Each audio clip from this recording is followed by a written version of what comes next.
मैं सऊदी अरब में एक ब्यूटी पार्लर में नौकरी करता था। मुझे बड़ी ही मुश्किलों से ये नौकरी मिली थी। इसी वजह से मैं इस नौकरी को बिल्कुल भी गंवाना नहीं चाहता था। मैं इसी वजह से दिन रात खूब मेहनत किया करता था। उस वक्त मैं नया नया ताज़ा ताज़ा जवान हुआ था। मेरी उम्र उस वक्त सिर्फ 25 साल की थी, लेकिन इतनी कम उम्र में भी मेरे सर पर बहुत सारी जिम्मेदारियां थी जिसे मुझे बखूबी से निभाना था, क्योंकि मेरे पिताजी जुए में अपना सब कुछ हार चुके थे और उन्होंने कई जगह उधार पैसे भी लिए थे। मेरे पिताजी को नशे की ऐसी लत लग गई थी कि उन्होंने माँ के गहने भी चुपके से बेच दिए थे। हमारे घर की जो उस वक्त हालत थी वह बहुत ज़्यादा खराब हो चुकी थी। मेरी माँ ने पिताजी को बहुत समझाया, लेकिन उन्होंने मेरी माँ की एक ना सुनी, जिसकी वजह से हमारे घर की ऐसी हालत हो गई कि हमें एक वक्त की रोटी भी खाने को बिल्कुल भी नसीब नहीं होती थी। अब पिताजी को भी हमारी बिल्कुल भी चिंता नहीं थी।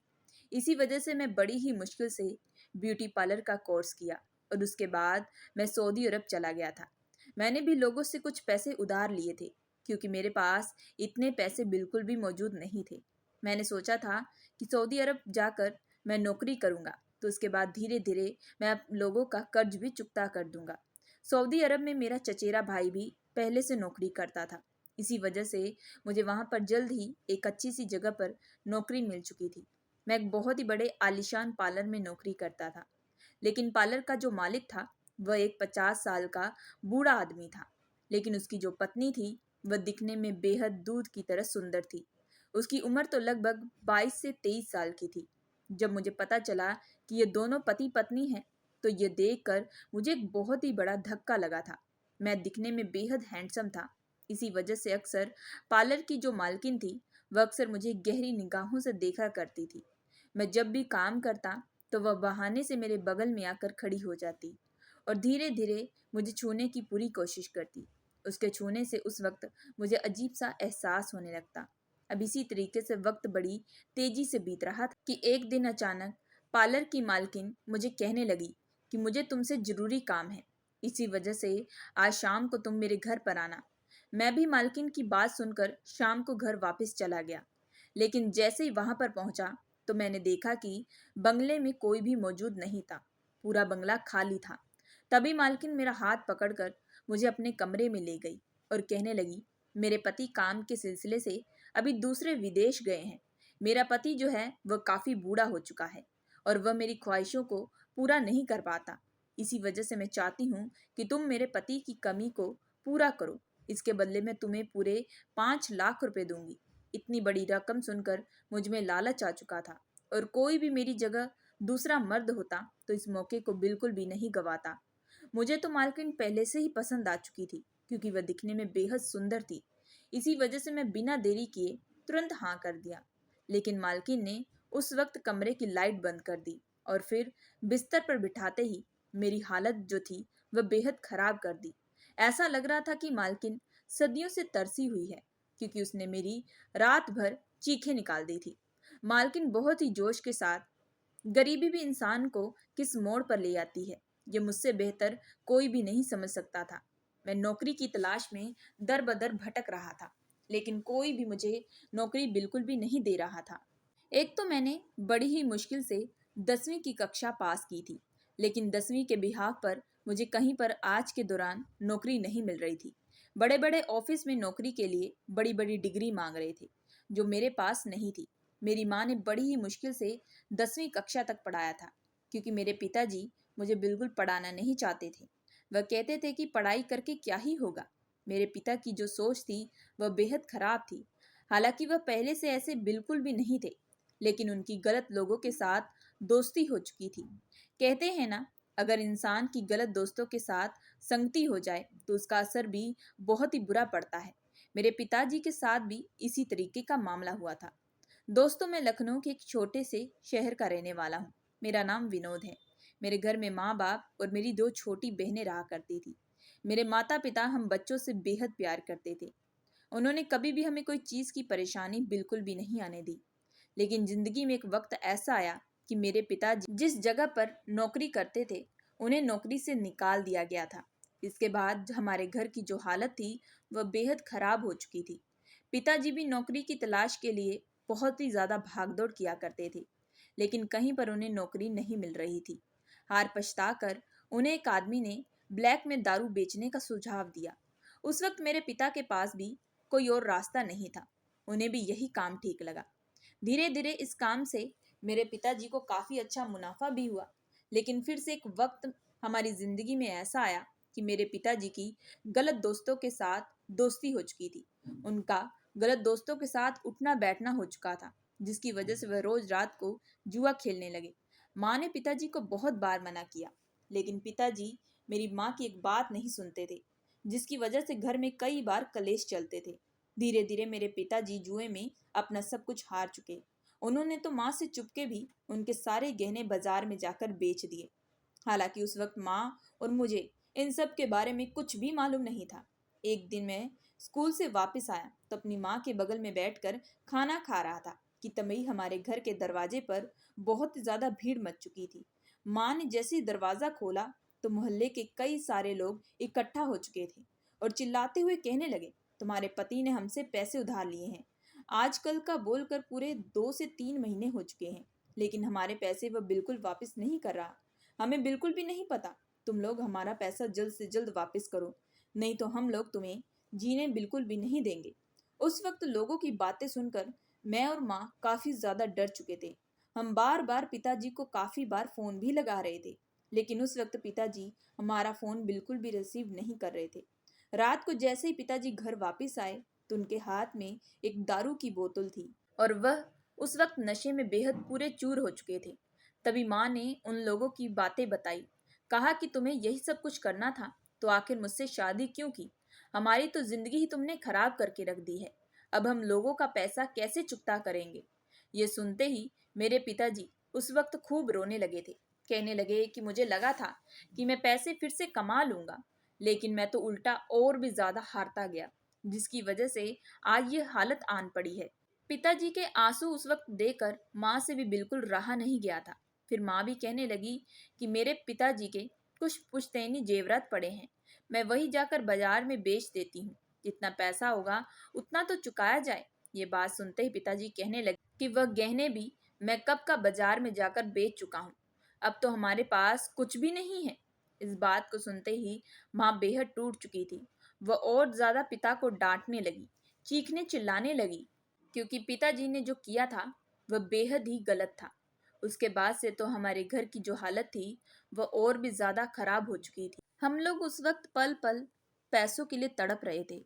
माँ ने भी अपने रिश्तेदारों से पैसे मांगकर हमें 2 वक्त की रोटी खाने को देती। मेरी बहनें तो बिल्कुल भी पढ़ नहीं पाई थी, लेकिन माँ ने मुझे बहुत ही मुश्किल से आगे तक पढ़ाया था। वह सिर्फ मुझे 10वीं कक्षा तक ही पढ़ा पाई थी। धीरे धीरे मेरी भी उम्र बढ़ती जा रही थी। मैं अपने घर के हालात को देखकर बेहद ही तंग आ चुका था। आज जो कुछ भी हमारे साथ हो रहा था उसकी वजह सिर्फ और सिर्फ मेरे पिताजी थे। अगर मेरे पिताजी वक्त से पहले समझ जाते तो आज हमारी जिंदगी में यह सब नौबत बिल्कुल ना आती और हम खुशी की जिंदगी जी रहे होते। लेकिन किस्मत का लिखा कोई भी टाल नहीं सकता। यह बात तो आप लोग अच्छे से जानते होंगे। अभी यूं ही करते करते वक्त तेजी से बीत रहा था। जैसे जैसे मैं बड़ा हो रहा था तो दूसरी तरफ मेरी बहनों की भी उम्र हो रही थी। हमारे परिवार में तो सबसे पहले लड़की की शादी होती है, उसके बाद लड़के की होती है। लेकिन अब मेरी बहनों की शादी भी कहाँ से होती और कौन इनसे शादी करता, क्योंकि हम लोग तो बेहद कंगाल हो चुके थे। आज भी आस पड़ोस के लोग हमें गलत निगाहों से देखते हैं, हमारे बारे में बुरा भला कहते हैं, क्योंकि अभी तक हम लोगों का कर्ज बिल्कुल भी नहीं चुका सके। माँ ने भी उसके बाद पिताजी को समझाना छोड़ दिया था। वह अभी भी लोगों से पैसे उधार मांगकर दारू पिया करते थे। वह कहते थे कि अब उनकी जिंदगी में कुछ नहीं बचा। बात उनकी सही थी, क्योंकि पिताजी जुए में पूरा 1 करोड़ रुपया हार चुके थे और इतनी बड़ी रकम हमारे लिए चुका पाना बेहद मुश्किल था। मुझे भी नहीं लगता था कि हम लोग एक खुशी की जिंदगी कभी जी पाएंगे। और अब हमारे घर की हालत भी बेहद खराब हो चुकी थी। माँ भी टेंशन लेकर उनकी तबीयत जो थी वह खराब होनी शुरू हो चुकी थी। मेरे पास माँ के इलाज के लिए भी बिल्कुल पैसे नहीं थे। मैं जब पिताजी से पैसे मांगता तो उन्हें अब हम लोगों की बिल्कुल कोई चिंता नहीं थी। वह सिर्फ और सिर्फ दारू के नशे में टल्ली रहते। जब मेरी उम्र 20 साल की हुई तो मैं नौकरी की तलाश के लिए दर बदर भटकने लगा। मुझे कोई भी नौकरी बिल्कुल नहीं दे रहा था, क्योंकि मैं सिर्फ 10वीं की कक्षा की थी। आज के दौरान पर 10वीं की पढ़ाई तो एक आम सी बात हो चुकी है। अगर किसी को एक बड़ी सी कंपनी में नौकरी चाहिए तो उसके लिए बड़ी बड़ी डिग्रियों की ज़रूरत पड़ती है, जो कि मेरे पास बिल्कुल भी नहीं थी। उसके बाद मैं छोटी मोटी दुकानों पर नौकरी भी किया, जिसके बदले मुझे बहुत ही ज़्यादा कम पैसे मिलते थे। मैं जो भी पैसे कमाता, उस वक्त मैं सारे के सारे पैसे अपनी माँ के हाथों में दे देता। उन पैसों को देकर माँ की आंखों से आंसू निकलने लगते। मुझे पता था कि किस वजह से माँ रो रही है, क्योंकि इतने कम पैसों से भी हमारे घर का गुजारा बिल्कुल भी नहीं होता। अगर हो भी जाता तो लोग हमें बिल्कुल जीने ना देते, क्योंकि अभी तक हम लोगों का कर्ज बिल्कुल नहीं चुका सके। हम लोग बस घुट घुट कर अपनी जिंदगी जी रहे थे। लेकिन मेरी जो माँ थी, वह भगवान पर बहुत ज्यादा भरोसा किया करती थी। वह हमेशा हमें हिम्मत देती थी, कहती थी कि देखना, भगवान जल्द ही सब कुछ ठीक कर देंगे। फिर इसी तरीके से वक्त बीत रहा था कि एक दिन अचानक ही मेरी माँ की जो तबीयत थी वह बेहद ही ज़्यादा खराब हो चुकी थी। उन्हें उस वक्त तुरंत जल्द से जल्द अस्पताल पहुंचाया गया था। जब डॉक्टरों ने मेरी माँ का इलाज किया तो उन्होंने हमें यह बताया कि इन्हें कोई सदमा लगा है, जिसकी वजह से इन्हें हार्ट अटैक आया है। यह खबर सुनते ही उस वक्त मैं बेहद टूट चुका था। मेरी आंखों से उस वक्त आंसू बह रहे थे। मैं जानता था कि मेरी माँ की हालत किस वजह से हुई है। मेरी माँ के अलावा तो अब मेरा कुछ भी नहीं था। अगर माँ को अगर कुछ हो जाता तो उसके बाद मैं क्या करूँगा। उसके बाद डॉक्टर भी मुझे कहने लगे इन्हें बिल्कुल भी टेंशन ना दी जाए और ज़्यादा से ज़्यादा इनकी सेहत का ध्यान रखा जाए। ये अभी बहुत ही ज़्यादा कमज़ोर हुई पड़ी है। डॉक्टर की बात सुनकर मुझे भी याद आया कि माँ तो बेहद कमज़ोर हो चुकी है। वह तो अपने हिस्से की रोटी भी हम लोगों को दे देती थी ताकि हमारा पेट भर सके। माँ तो हमारे लिए कई कई दिन तक खाना भी नहीं खाती थी। आज जो मेरी माँ की हालत हुई थी, उसका जिम्मेदार सिर्फ और सिर्फ मेरा खुद का पिता था। मैंने जो काम करके पैसे कमाए थे, मैंने आज वही माँ के इलाज में लगा दिए और उन्हें वापस घर ले आया। घर लाने के बाद मैं उनका और भी ज़्यादा ध्यान रखने लगा था।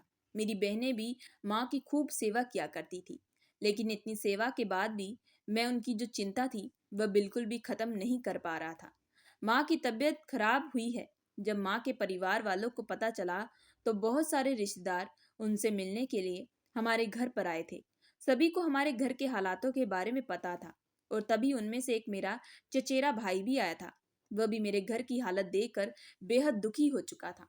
कहने लगा कि भाई, तुम कुछ काम धाम क्यों नहीं करते ताकि घर के हालात बेहतर हो सके। उसकी बात सुनकर मेरी आंखों से आंसू आ पड़े थे। मैं तभी रोते हुए कहा कि मैं भी तो करना चाहता हूँ, लेकिन हो नहीं रहा। मैं कहीं पर भी नौकरी कर रहा हूँ तो सिर्फ मुझे महीने के 4 से 5 हजार मिलते हैं। इतने पैसे से कैसे गुजारा हो पाता है, यह बात तो तुम अच्छे से समझ सकते होगे। मेरा जो चचेरा भाई था वह विदेश में नौकरी करके आया था। तभी वो मुझे कहने लगा कि तू एक काम क्यों नहीं करता, तू एक ब्यूटी पार्लर का कोर्स कर ले और मेरे साथ सऊदी अरब चल। अपने भाई की यह बात सुनते ही उस वक्त मैंने तुरंत इनकार किया। मैंने कहा कि मैं अपनी माँ को छोड़कर इतनी दूर बिल्कुल भी नहीं जा सकता और लड़कियों वाले काम तो मैं बिल्कुल भी नहीं करना चाहता। इस बात को सुनते ही मेरा भाई तुरंत मुझे कहने लगा कि अरे पागल, तुझे बिल्कुल भी नहीं मालूम इन सब काम के कितने सारे पैसे मिलते हैं। विदेशों में यह काम करके तू अच्छे खासे पैसे कमा सकता है और सऊदी अरब में अगर तेरे को नौकरी मिल गई तो तू पूरे महीने का 40 हजार कमा सकता है। इतनी बड़ी रकम सुनकर मैं बेहद हैरान रह चुका था। आज की तारीख पर जिन लोगों के पास बड़ी बड़ी डिग्री होती है, वह भी पहली ही बार में इतने पैसे बिल्कुल भी नहीं कमा पाते। तभी मेरा भाई कहने लगा, जहाँ से मैं ब्यूटी पार्लर का कोर्स किया हूँ, मैं वहीं पर तेरा एडमिशन भी दिलवा देता हूँ। वह तुझे 1 हफ्ते के अंदर ही पूरा ट्रेन कर देंगे। मैंने कहा कि एडमिशन लेने के लिए मेरे पास तो अभी पैसे भी नहीं है। अब तो मेरे पास बिल्कुल भी पैसे मौजूद नहीं है। यह बात सुनते ही मेरा भाई कहने लगा कि तू उसकी चिंता भी बिल्कुल मत कर। जब तू पैसे कमाएगा तब तू मुझे पैसे लौटा देना। अभी मैं तेरे पैसे भर देता हूँ, लेकिन इससे पहले तुझे अपने सारे के सारे डॉक्यूमेंट भी तैयार करने पड़ेंगे और तभी तू मेरे साथ सऊदी अरब चल सकता है। मुझे अपने भाई की बात सही लगी थी। इसी वजह से मैंने घर जाकर माँ को भी ये सारी बात बताई। माँ तो मुझसे दूर जाने की बात सुनकर और भी ज़्यादा रोने लगी थी, लेकिन मैंने उन्हें विश्वास दिलाया कि मैं जल्द ही सब कुछ ठीक कर दूंगा और आप मुझ पर सिर्फ भरोसा रखें और मुझे बाहर जाने की अनुमति दें। माँ के पास भी अब कोई रास्ता नहीं था। वह भी चाहती थी कि जल्द से जल्द हमारे घर के हालात बेहतर हो जाएं। इसी वजह से मन मार कर उन्होंने मुझे बाहर जाने की अनुमति दे दी। मैं भी 1 हफ्ते के अंदर ही ब्यूटी पार्लर का कोर्स अच्छे से कर लिया और उसके बाद सीधा अपने भाई के साथ सऊदी अरब के लिए चला गया था। सऊदी अरब का जो माहौल था, हमारे देश का जो माहौल था, उससे बेहद अलग था। वहाँ की सड़कें और वहाँ का वातावरण बेहद ही अलग था। वहाँ पर जगह जगह लोगों की भीड़ भी बिल्कुल भी नहीं मौजूद थी। मेरा भाई जो था वह अपने साथ ही मुझे एक पार्लर में लेकर गया था। उसने बताया था कि वह यहीं इसी पार्लर में नौकरी करता है। इसी वजह से वह भी मुझे वही नौकरी दिलवाना चाहता था। लेकिन पार्लर का जो मालिक था वह मुझे देखते ही कहने लगा कि अभी स्टाफ की बिल्कुल भी यहाँ पर जरूरत नहीं है। हमने तो पहले से ही नए नए स्टाफ पहले से ही रख लिए हैं। इस बात को सुनकर मैं बेहद टूट चुका था। मेरी किस्मत ही खराब थी। इतना कुछ करने के बाद भी अब मुझे सऊदी अरब में भी नौकरी बिल्कुल भी नहीं मिल रही थी। लेकिन तभी मेरा भाई मुझे कहने लगा कि तू चिंता बिल्कुल भी मत कर, मैं तुझे जल्द ही कहीं और पार्लर में नौकरी दिलवा दूंगा। यहाँ पर नौकरी की बिल्कुल भी कमी नहीं है। अब मैं अपने भाई के साथ ही रहने लगा था। लेकिन इसी तरीके से 1 हफ्ता भी बीत चुका था और अभी तक मुझे नौकरी बिल्कुल भी नहीं मिली थी। मुझे लगा कि अब मुझे वापस हिंदुस्तान चले जाना चाहिए। शायद मेरे लिए सऊदी अरब में बिल्कुल भी काम करने की जगह नहीं है। मैं खामखा अपने भाई पर बोझ बन रहा हूँ। मैं यही कुछ अपने दिमाग में सोच रहा था कि एक दिन अचानक मेरा भाई कहने लगा, जल्दी से तैयार हो जाओ, मेरे साथ एक पार्लर में चलना है। शायद वहां पर तुम्हारा काम आज सेटल हो जाए। मैं भी अपने भाई की बात सुनकर तुरंत वहां चलने के लिए रवाना हो चुका था। जैसे ही वहां पहुंचा तो वह जो पार्लर था वह बाहर से बेहद बड़ा और बहुत ही सुंदर था। उसके अंदर हर जगह शीशे लगे थे जिसकी चमक दूर से काफी झलक रही थी। मैं जैसे ही पार्लर के अंदर गया तो एक 50 साल का बूढ़ा मालिक मुझसे पार्लर के बारे में जानकारी पूछने लगा। मेरे भाई ने मुझसे पहले ही बता दिया था कि तुम्हें अगर कोई भी कुछ पूछे तो तुम्हें क्या क्या जवाब देना है। मैं उसी तरीके से उस मालिक को जवाब दे रहा था कि तभी अचानक मेरी निगाह उसके बगल में खड़ी एक 25 साल की लड़की पर पड़ी। वह दिखने में दूध की तरह सफेद थी। उसकी सुंदरता देखकर मैं उस पर मनमोहित हो चुका था। मेरी आंखें बार बार उसकी तरफ जा रही थी कि तभी वह 50 साल का बूढ़ा आदमी मुझे कहने लगा कि मैं तुम्हें महीने के सिर्फ अभी 30,000 दूंगा, क्योंकि अभी मैं तुम्हारा काम देखना चाहता हूँ और उसके बाद ही मैं धीरे धीरे तुम्हारी सैलरी बढ़ा दूंगा। मुझे भी इस बात पर कोई भी आपत्ति नहीं थी। मेरे लिए तो 30,000 भी बहुत ही ज्यादा थे। इसी वजह से मैंने जैसे ही उस आदमी को हाँ कहा तो बूढ़ा आदमी वहां से जाने वाला था। लेकिन उस वक्त मैं यह सुनकर बेहद ही हैरान रह गया जब वह बूढ़ा आदमी उस 25 साल की लड़की का हाथ पकड़कर कहने लगा, चलो डार्लिंग, अभी हम बंगले में वापस चलते हैं, हमारा काम हो चुका है। उस वक्त मेरी आंखें फटी की फटी रह गई थी कि यह 25 साल की लड़की इस 50 साल के बूढ़े आदमी की बीवी है। यह भला कैसे हो सकता है? वो तो एक बूढ़ा आदमी है। लेकिन मैं अभी इस वक्त किसी से भी इस बारे में सवाल बिल्कुल भी नहीं कर सकता था। उन लोगों के जाने के बाद मैं वहीं पार्लर में काम करने लगा। पार्लर में हर तरीके की औरतें आ रही थी। कोई मोटी, कोई पतली, कोई काली, कोई गोरी। कभी मैं किसी का फेशियल करता, कभी किसी की हेयर कटिंग करता, तो कभी कुछ करता। यूं ही करते करते अब सारा दिन बीत चुका था कि शाम हो चुकी थी और पार्लर भी अब बंद होने वाला था कि तभी वह पार्लर की मालकिन पार्लर में आई। लेकिन अब उसके साथ में उसका पति बिल्कुल भी नहीं था। वह बिल्कुल अकेली थी। जैसे ही वह मेरे करीब आई तो मेरा नाम पूछने लगी। वह बार बार मुझे गहरी आंखों से देख रही थी। मैंने उसे अपना नाम विनोद बताया था और उसके बाद वह पार्लर को बंद करके अपने बंगले में वापस चली गई। मेरे भाई ने मुझे पहले से ही घर का रास्ता बता दिया था। इसी वजह से मैं भी उसी रास्ते से होते हुए अपने घर वापस चला गया। घर जाने के बाद मेरा भाई मुझसे पूछने लगा कि पार्लर का पहला दिन तुम्हारा कैसा गया। मैंने कहा कि बहुत ही अच्छा। उसके बाद मेरे भाई ने खाने में भी कुछ बनाया था। कहने लगा कि फ्रेश होकर तुम ये खाना खा लेना। लेकिन उस वक्त मुझे बिल्कुल भी भूख नहीं लग रही थी। मेरी आंखों के सामने बार बार उस मालकिन का चेहरा नजर आ रहा था। मैं बार बार यही सोच रहा था, आखिर क्या मजबूरी आन पड़ी थी जब उस लड़की ने एक 50 साल के बूढ़े आदमी के साथ शादी की। उसकी सुंदरता देखकर कोई भी आदमी उस लड़की के साथ शादी कर सकता था। मैं सारी रात मेरे दिमाग में यही सारे सवालात चलते रहे। मुझे नींद बिल्कुल भी नहीं आ रही थी। बार बार मेरी आंखों के सामने मालकिन का चेहरा नजर आ रहा था। अब यूं ही करते करते मैं सुबह के 5 बजे जाकर सोया था, जिसकी वजह से मेरी नींद सुबह बिल्कुल भी नहीं खुली और उस वक्त मेरी आंखें बिल्कुल भी नहीं खुल रही थी। मैं पूरे नींद में था। तभी मेरा भाई मुझे हड़बड़ाते ही उठाने लगा। बार बार कहने लगा कि जल्दी से उठो, तुम आज काफी लेट हो चुके हो, ये तुम्हारा दूसरा दिन है। यह बात सुनते ही मैं उस वक्त हड़बड़ाते हुए उठा और तुरंत फ्रेश होकर काम के लिए निकल चुका था। लेकिन आज मैं दूसरे दिन काफी लेट पहुंचा था। जैसे ही पार्लर में पहुंचा तो मैंने देखा कि वह 25 साल की मालकिन एक खूबसूरती साड़ी पहनकर एक चेयर पर बैठी थी। उसके हाथ में एक किताब थी जिसे वह पढ़ रही। लेकिन जैसे ही उसने मुझे आते देखा तो वह तुरंत मेरे पास आई और पूछने लगी कि तुम इतनी देर कहाँ थे। मैंने कहा कि मैं यहाँ पर पहली बार आया हूँ। मुझे इसी वजह से नई जगह पर बिल्कुल भी नींद नहीं आ रही थी। मुझे माफ कर दीजिए, मैं अगली बार से लेट बिल्कुल भी नहीं आऊंगा। यह बात सुनते ही वह कहने लगी कि ठीक है। और मैं जैसे ही पार्लर के अंदर गया तो कुछ लड़कियां मुझसे इशारे में बात करने लगी। वह लड़कियां इससे पहले वाले दिन बिल्कुल भी नहीं आई थी। शायद वह छुट्टी पर थी। तभी वह लोग मेरा नाम पूछने लगी। अब मेरी पार्लर में बहुत ही ज्यादा सबके साथ अच्छी दोस्ती हो चुकी थी। मैं सबके साथ घुल मिल चुका था और यह बात वह पार्लर की मालकिन अच्छे से देख पा रही थी। लेकिन उसकी नज़र सिर्फ और सिर्फ मुझ पर थी। मैं जब भी काम करता तो वह बार बार मेरे काम की कमी निकाल देती, तो कभी कुछ कहती। मुझे समझ में नहीं आ रहा था कि आखिर वह औरत मेरे साथ इस तरीके का व्यवहार क्यों कर रही है। अब इसी तरीके से शाम भी बीत चुकी थी कि तभी वह बूढ़ा मालिक अपनी पत्नी को लेने के लिए पार्लर में आया और वह मालकिन का हाथ पकड़कर वहां से जा चुका था। अब इसी तरीके से दिन भी बीत रहे थे। पार्लर में जितनी भी लड़कियां थी उनसे मेरी काफी अच्छी दोस्ती भी हो चुकी थी, क्योंकि मैं दिखने में बेहद सुंदर और हैंडसम था। और वह एक दिन कहने लगी कि छुट्टी के दिन हम लोग कहीं घूमने के लिए चलेंगे। मुझे भी इस बात से कोई भी एतराज नहीं था। मैं भी दिन रात काम करके थक चुका था और मैं जब से यहाँ आया था मैं एक भी बार सऊदी अरब बिल्कुल भी नहीं घूमा था। इसी वजह से मैंने भी खुशी खुशी उन लड़कियों को इस बात पर हामी भर दी। लेकिन जब ये बात पार्लर की मालकिन को पता चली तो वह बेहद ही गुस्से से भड़क पड़ी थी।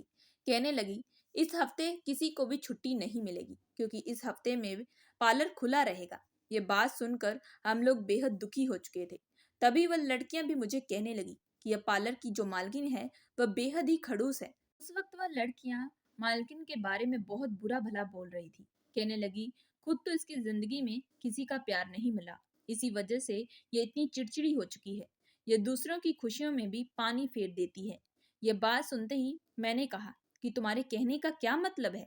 तभी वह लड़कियां कहने लगी कि अरे, तुम्हें बिल्कुल भी समझ नहीं आता कि इसके जैसी 25 साल की खूबसूरत लड़की ने भला एक 50 साल के बूढ़े आदमी के साथ भला शादी क्यों की है। इसने शादी सिर्फ और सिर्फ पैसों के लिए की, क्योंकि इसने सिर्फ और सिर्फ पैसों के लिए शादी की है। इस उम्र में तो किसी भी मर्द के पास इतनी ताकत बिल्कुल भी नहीं होती। वह बेजान हो जाता है। और ये जो मालकिन है वह बहुत ज्यादा खराब है। जब इसका पति दूसरे विदेश चला जाता है तब ये दूसरे मर्दों के साथ अपने इश्क चलाती है और अपनी जरूरतों को पूरा करती है और इसे नए नए लड़के बेहद पसंद भी आ जाते हैं। ये सुनकर मैं बेहद हैरान रह चुका था कि इतनी भोली भाली शक्ल वाली औरत ऐसी भी होगी। लेकिन मुझे इन सब से क्या लेना देना था। मैं सिर्फ और सिर्फ अपने काम से मतलब रखता था। अब मालकिन अक्सर काम के बहाने मुझे अपने बंगले में भी बुलाया करती थी। मेरा वहां जाने को बिल्कुल भी मन नहीं रहता था। लेकिन जब मैं पहली बार उनके बंगले में गया तो उनके बंगले को देखकर मैं बेहद दंग रह गया था। जो बंगला था दिखने में बेहद खूबसूरत और काफी बड़ा था। लेकिन जैसे ही मैं उस बंगले के अंदर गया तभी मुझे पता चला कि वह बूढ़ा मालिक भी आज बंगले में बिल्कुल मौजूद नहीं था। तभी वह मालकिन मुझे कहने लगी कि तुम यहाँ पर सोफे पर बैठो और मैं अभी आती हूँ। तभी वह किचन में गई और एक जूस का गिलास लेकर किचन से बाहर आई। हालांकि मैंने उन्हें इनकार भी किया कि मुझे बिल्कुल भी जूस नहीं पीना। लेकिन जैसे ही मैं जूस पीने लगा तो वह मेरे बगल में आकर बैठ चुकी थी और धीरे धीरे मेरे कंधे पर अपना हाथ भी सहलाने लगी थी। उस वक्त मुझे एक अजीब सा एहसास हुआ था। जिंदगी में पहली बार किसी लड़की ने मुझे छुआ था। मैं तभी हड़बड़ाते हुए उठा और कहने लगा कि मुझे अभी यहाँ से चले जाना चाहिए क्योंकि पार्लर में और भी काम पड़े हुए हैं। मैं यह कहकर वहां से तुरंत ही भाग चुका था। अब इसी तरीके से मालकिन हमेशा मुझे अपने बंगले में कोई ना कोई बहाना करके बुलाया करती थी। धीरे धीरे मुझे वहां पर काम करते हुए 1 महीना भी बीत चुका था, लेकिन धीरे धीरे मुझे भी वह मालकिन पसंद आने लगी थी। लेकिन हम दोनों का कोई भी फ्यूचर नहीं था। यह बात तो मैं अच्छे तरीके से समझ सकता था। इसी वजह से मैं अक्सर मालकिन से दूरी बनाकर रहता था। मालकिन जो थी वह दिखने में बेहद सुंदर और अच्छी थी। मैं जब भी दूसरी लड़कियों के साथ बाहर घूमने जाता तो मालकिन को जब यह खबर पता चलती तो वह बेहद ही गुस्से में आ जाती। और इसी तरीके से काम करते करते मुझे पूरा 1 महीना भी बीत चुका था। जब मुझे पहली बार सैलरी मिली तो मैंने वह सारे पैसे अपनी माँ को भिजवा दिए। मैं चाहता था कि मेरे घर परिवार की सारी जरूरतों को मैं पूरा करूं। मैंने अपनी बहनों को भी कह दिया था कि वह माँ का बेहद अच्छे से ख्याल रखे, उनके खाने पीने में कोई भी कमी ना आए। अब मैं इसी तरीके से दिन रात खूब मेहनत करने लगा था। लेकिन फिर से एक दिन ऐसा आया जिसने मेरी जिंदगी की काया ही पलट कर रख दी थी। एक दिन मैं पार्लर जाने के लिए सुबह निकलने ही वाला था कि तभी मेरे फोन की घंटी बजी और मेरे एक दोस्त का फोन आया। वह मुझे कहने लगा कि अरे, आज पार्लर बंद है, तू पार्लर में बिल्कुल भी मत जाना। अपने दोस्त की बात सुनकर मैं उसे कहने लगा, लेकिन आज तो कोई भी छुट्टी नहीं है। तो वह कहने लगा, अरे, हमारे मालिक की मौत हो चुकी है। इस खबर से मैं बेहद हैरान रह चुका था। मैं उस वक्त बिना देरी किए हुए बंगले में गया तो देखा कि वहां पर मालकिन की हालत पूरी खराब हुई पड़ी थी। वह काफी रो रही थी। जब मैंने लोगों से पूछा कि आखिर माजरा क्या है, आखिर बात क्या हुई है, तो कुछ लोग मुझे कहने लगे कि मालकिन इस बूढ़े आदमी को ही रास्ते से हटाया होगा, क्योंकि इसने सिर्फ और सिर्फ पैसों की वजह से शादी की थी। हर जगह एक ही बात सुनकर मैं बार बार परेशान हो चुका था। अब मुझे भी मालकिन से काफी नफरत सी होने लगी थी कि वह पैसों के लिए इतनी ज्यादा गिर जाएगी। वह एक घटिया औरत थी। मालिक के जाने के बाद अब 1 हफ्ता भी बीत चुका था। अब फिर से पार्लर भी खुल चुका था। अब जब भी मालकिन पार्लर आती तो फिर से मुझे गहरी निगाहों से देखने लगती। एक बार तो मालकिन कहने लगी, आज तुम बंगले में आना, मुझे तुमसे कुछ जरूरी बात करनी है। मैं जैसे ही वहां पर पहुंचा तो पहले से ही वहां पर कुछ लोग मौजूद थे जो कि बंगले के बाहर जा रहे थे। और मैं जब घर के अंदर एंटर हुआ तो मैंने देखा कि मालकिन अपने कपड़े ठीक करने लगी थी। मुझे ये सब देखकर समझ में आ चुका था कि यहाँ पर आखिर क्या चल रहा था और अब मालकिन आज मुझसे क्या चाहती है, क्योंकि अब उसका तो रास्ता साफ हो चुका था और वह बेधड़क किसी के साथ भी कुछ कर सकती है। उसे रोकने टोकने वाला भी कोई नहीं है। मैं जैसे उसके पास पहुंचा तो मालकिन ने तुरंत मेरा हाथ पकड़ लिया और कहने लगी, मैं कितने दिनों से तुम्हें कहना चाहती थी, लेकिन आज ये सही मौका है। मैं तुमसे प्यार करने लगी हूँ और मैं तुमसे शादी करना चाहती हूँ। इस बात को सुनते ही उसी वक्त मेरे गुस्से का जो तापमान था वह काफी बढ़ चुका था। मैंने कहा कि तुम जैसी घटिया औरत शादी के बारे में कैसे सोच सकती हो? तुमने तो सिर्फ और सिर्फ पैसों के लिए शादी की थी और मैं वैसा लड़का बिल्कुल भी नहीं हूँ। और मुझे भी सारी हकीकत के बारे में पता है। तुमने ही उसे रास्ते से हटाया था। वह बूढ़ा आदमी तो बेहद अच्छा था। मेरे मुंह में उस वक्त जो आ रहा था मैं उसे गुस्से से बोलता जा रहा था। मेरी बातें सुनते हुए वह खूब रोने लगी। कहने लगी कि ऐसी बात बिल्कुल भी नहीं है। तुम मुझे गलत बिल्कुल मत समझो। मुझे पता है कि लोग मेरे बारे में क्या बोलते हैं, लेकिन सच्चाई किसी को मालूम नहीं। मैंने कहा कि सच ये नहीं है तो फिर क्या है, बताओ, तुम ही बोलो। तभी वह मालकिन कहने लगी, मैं बहुत ही ज्यादा गरीब परिवार से थी। मैं यहाँ पर नौकरी की तलाश की वजह से आई थी, लेकिन जिस आदमी ने मुझे दुबई काम करने के लिए भेजा था उसने मुझे एक बार में जाकर बेच दिया। मेरे बदले उसे कई सारे पैसे भी मिले थे, लेकिन मेरे पास वहां से अब निकलने का कोई रास्ता नहीं था, क्योंकि इसके बदले उस आदमी ने काफी सारे पैसे भी लिए। जो वह बार का मालिक था वह मुझे बिल्कुल भी वहां से जाने नहीं दे सकता था, क्योंकि वह मुझसे 5 गुना ज्यादा पैसे कमाना चाहता था। इसी वजह से उसने मुझे वहां से जाने नहीं दिया। मुझे लगा कि अब मेरी जिंदगी जो है वही खत्म हो चुकी है, लेकिन तभी उसी वक्त ये बूढ़ा आदमी मेरी जिंदगी में आया था। इसे मैंने अपने सारे हालातों के बारे में बताया तो उसने मुझे बहुत सारे पैसे देकर मुझे हमेशा हमेशा के लिए वहां से आजाद कर दिया। लेकिन इसके बदले उसने मेरे सामने एक शर्त भी रखी थी कि जब तक वह जिंदा है मैं तब तक उसकी पत्नी बनकर हूँ। हालांकि हम दोनों की शादी बिल्कुल भी नहीं हुई थी और वह मुझे अपने साथ यहाँ सऊदी अरब में ले आया। यह पार्लर भी उसने मेरे लिए खुलवाया था, क्योंकि मैं पार्लर खोलना चाहती थी। यहाँ पर हर किसी को लगता है कि मैंने पैसों की खातिर उस इंसान से शादी की है, लेकिन वह इंसान बेहद दिल का अच्छा था। उसने मुझे पहले ही बता दिया था कि उसे कैंसर हुआ है और जल्द ही वह इस दुनिया से चला जाएगा। और जितनी भी उसकी संपत्ति थी, उसने वह जाते हुए वह सारी की सारी मेरे नाम कर दी, क्योंकि उसने जिंदगी में सिर्फ पैसा ही कमाया था, कभी भी किसी से शादी नहीं की, और ये उसकी आखिरी इच्छा थी। मैं उसकी बीवी बनकर उसके साथ में, वह बूढ़ा आदमी बहुत ही ज्यादा अच्छा था। जब उसने मेरे लिए इतना कुछ किया तो मैं कैसे उसकी इच्छा पूरी ना करूं। मैंने सोचा कि मैं तुम्हें ये सारी बात बताऊंगी और तुम्हारे साथ अब खुशी खुशी अपनी जिंदगी बिताऊंगी, लेकिन तुम तो मुझे गलत समझ बैठे हो। ये कहते ही वह खूब जोरों से रोने लगी थी। उस लड़की की सारी कहानी सुनकर मेरी भी आंखों से आंसू आ चुके थे। वाकई उसने बहुत ज्यादा दुख झेला था। मैंने तभी उसका हाथ पकड़ा और उससे माफी मांगी। मैंने कहा कि मैं भी तुमसे शादी करना चाहता हूँ, लेकिन तुम किसी और की पत्नी थी, इसी वजह से मैं हमेशा तुमसे दूर रहता था। मुझे सच्चाई के बारे में बिल्कुल मालूम नहीं था। तब उस लड़की ने दूसरे दिन मुझसे शादी कर ली और अब हम दोनों ने ही सऊदी अरब में मिलकर कई सारे पार्लर भी खोले और अब हमारे पास करोड़ों की संपत्ति है। मैंने कुछ पैसे लेकर हिंदुस्तान वापस चला गया और जितने भी मेरे कर्ज थे मैंने उन्हें सबको चुकता किया और अपनी बहनों की भी शादी एक अच्छे से घर में करवा दी। कर्ज चुकता होने के बाद मेरे पिताजी भी अब बेहद खुश हो चुके थे। उन्होंने माँ से माफी मांगी और माँ को वादा भी किया कि अब वह किसी प्रकार का नशा बिल्कुल भी नहीं करेंगे और ना ही गलत दोस्तों के साथ दोस्ती रखेंगे। मेरे पिताजी ने वहीं पर एक छोटा सा कपड़ों का कारोबार किया और माँ के साथ मिलकर खुशी खुशी अपनी जिंदगी बिताने लगे। दूसरी तरफ मैं उसके बाद विदेश वापस चला गया और अपनी पत्नी के साथ अपनी खुशी खुशी जिंदगी बिताने लगा। अब मैं साल में एक दो बार अपने घर वापस चला जाता हूँ और अपने माता पिता से भी मिल लेता हूँ। जिंदगी में हजार मुश्किलें क्यों ना जाए, लेकिन हमें हार बिल्कुल भी नहीं माननी चाहिए। भगवान पर हमेशा भरोसा रखें। भगवान पर विश्वास होगा तो वो कोई ना कोई रास्ता जरूर निकाल देंगे। दोस्तों, मैं आशा करती हूँ कि आप लोगों को ये कहानी पसंद आई होगी। अगर आप लोगों को ये कहानी पसंद आई है तो प्लीज़ हमारे चैनल को लाइक और सब्सक्राइब जरूर करिएगा एंड बेल आइकन का बटन जरूर दबाइएगा।